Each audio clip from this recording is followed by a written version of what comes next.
A cold wind is blowing as we start up the Palmer snowfield at 2:30 in the morning.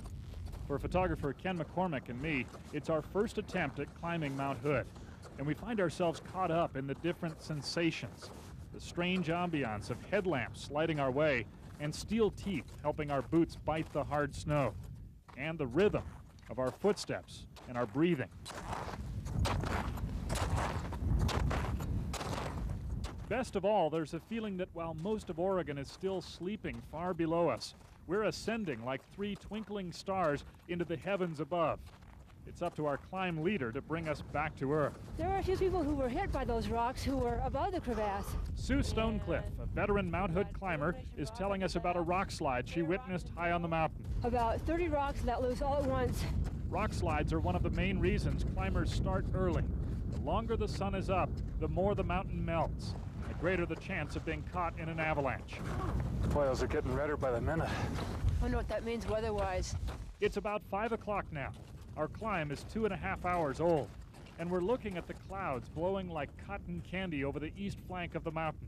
To the south, we can see Mount Jefferson and the Three Sisters, and to the west, Mount Hood's shadow. But it's the clouds over Mount Hood Sue Stonecliff is thinking about. We'll have to keep an eye on them Because weather can take a sudden change for the worse on Mount Hood. And while some climbers are already approaching the summit, we still have almost 3,000 feet to climb, including the steepest section. We also must deal with our first fall.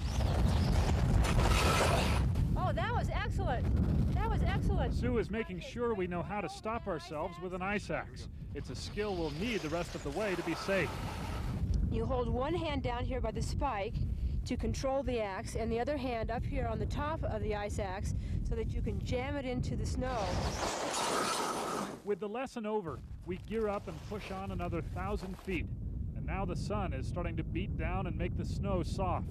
Okay, we've reached 10,000 feet now, and you can see how small timberline is starting to look down there. We've come about 4,000 feet at this point, and we've got a little more than 1,000 feet to go. And that last 1,000 feet has some challenges. This is the area where rockfall can start to be a hazard now.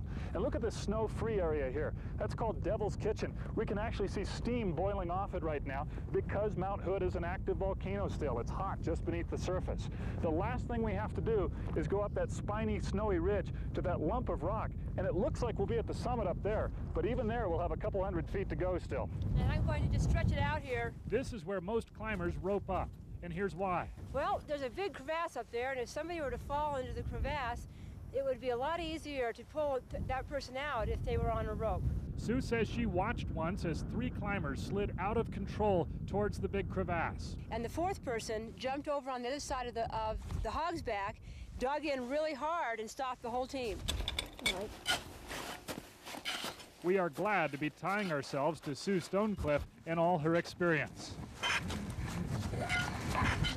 Now, a rotten egg smell is wafting over us as Devil's Kitchen vents its sulfur gases, and we're pushing into the steepest part of the climb.